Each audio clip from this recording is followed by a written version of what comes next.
Já tá no ar. Tava aqui lembrando do sítio do Pica-Pau Amarelo, que povoou a minha infância e a infância de muitas crianças nesse Brasil.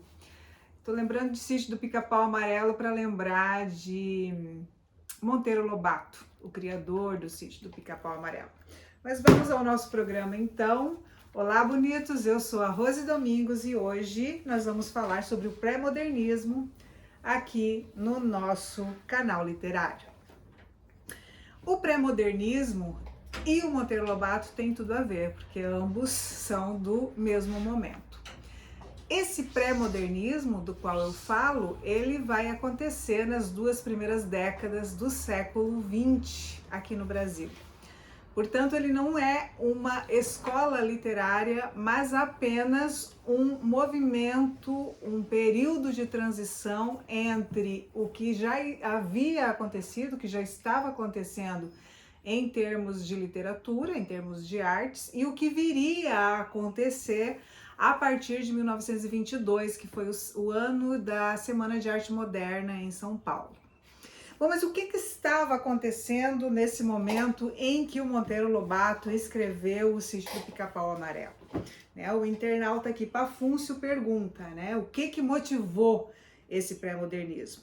Pafúncio, o negócio é o seguinte: no começo do século XX, as coisas não estavam, digamos, muito bem no Brasil, porque a proclamação da República que havia acontecido não tinha surtido os efeitos que a população queria. Em contrapartida, as pessoas lutavam para manter o seu bem-estar, o seu serviço. Então, a abolição da escravatura também já havia acontecido, esses escravos já formavam ex-escravos agora, mas sem emprego, sem onde morar, sem o que comer, sem o que vestir. Muitas vezes eles acabavam ficando à margem da sociedade, foram criando ali as primeiras favelas e também os primeiros cortiços. Os cortiços eram lugares, eram alojamentos onde as pessoas iam morar a um preço muito baixo, dividiam a mesma lavanderia, o mesmo banheiro, sob condições às vezes de higiene não muito confiáveis. Mas nesses cortiços não moravam apenas esses ex-escravos que viviam de pequenos bicos, mas também alguns imigrantes que estavam vindo no Brasil com força total nesse momento, não mais para cana-de-açúcar, que era o eixo norte-nordeste do Brasil, mas agora no eixo sul-sudeste com o café. Então esses imigrantes vinham para trabalhar nessas lavouras, alguns ganhavam pedaços grandes de terras e viravam pessoas ricas, mas alguns vinham exatamente para trabalhar e acabavam morando nesses cortiços. Era um período de bastante... Era um período bastante conturbado da história do Brasil, porque alguns continuavam com a mesma historinha, do que estava acontecendo em termos de artes. Então, escreviam como herança lá do realismo, do naturalismo, do simbolismo, do parnasianismo, enquanto o mundo já estava a passos largos para o modernismo. No Brasil, então, a maioria dos escritores escrevia com aqueles velhos moldes, certo? Então tem aqui a Rosicleide que também pergunta por que essas pessoas continuavam escrevendo como se o tempo não houvesse passado. Talvez porque não quisesse se engajar em novas ideias. Então eles acabavam, há autores que dizem que a poesia e a prosa, enfim, a literatura desse período, era o período da literatura do sorriso, ou seja, sem nada a se preocupar com o que estava acontecendo. Mas nem todos foram assim, viu, Rosicleide? Alguns autores, à frente do seu tempo, eles começaram a escrever com características que não eram nem aquelas passadas e que ainda não eram modernas, porque o modernismo ainda não estava acontecendo no Brasil.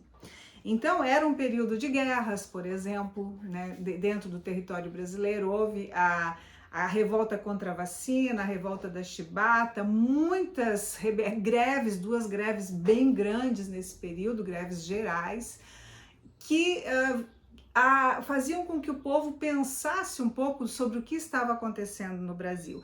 E os escritores, que é o que nos mais interessa aqui, os escritores, alguns, né, tirando essa grande maioria que escrevia como todos já haviam escrito, então alguns, como Monteiro Lobato, autor do Sítio do Pica-Pau Amarelo, do qual eu falei para vocês aqui no início do programa, eles começavam a escrever com características diferentes e essa literatura ela passava a ser mais condizente com a realidade que se estava vivendo naquele momento.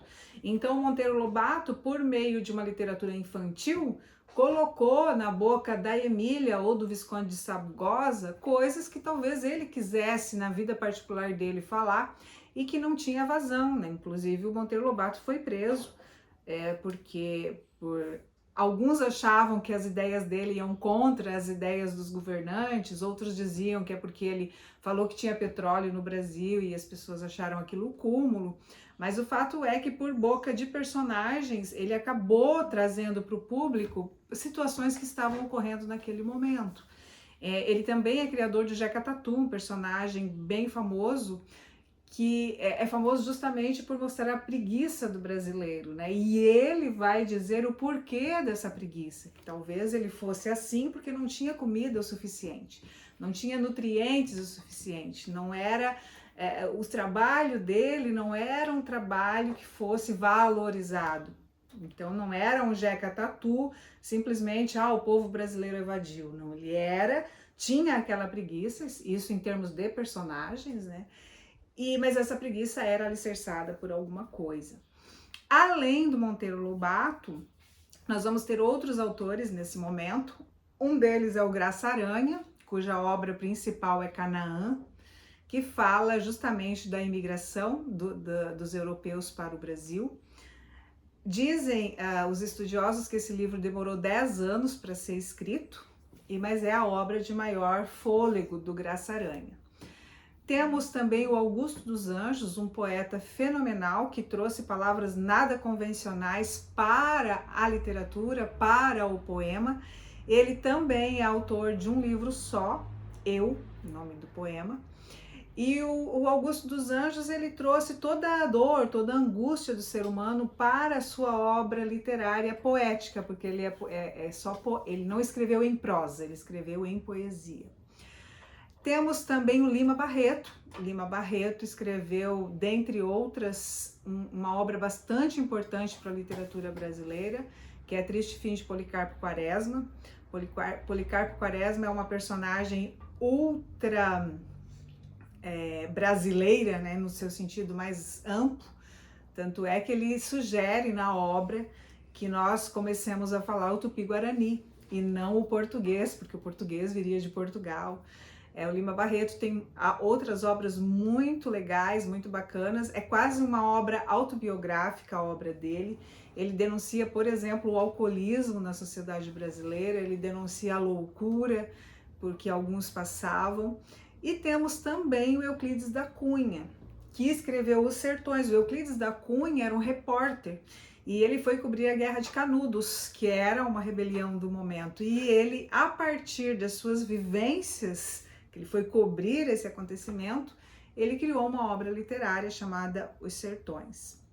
Então, o pré-modernismo é bastante importante para nós brasileiros em termos de literatura, porque ele vai anteceder um momento muito importante que é o nascimento do modernismo aqui no Brasil. Mas isso é assunto para outro momento, para outro programa, certo? Beijo!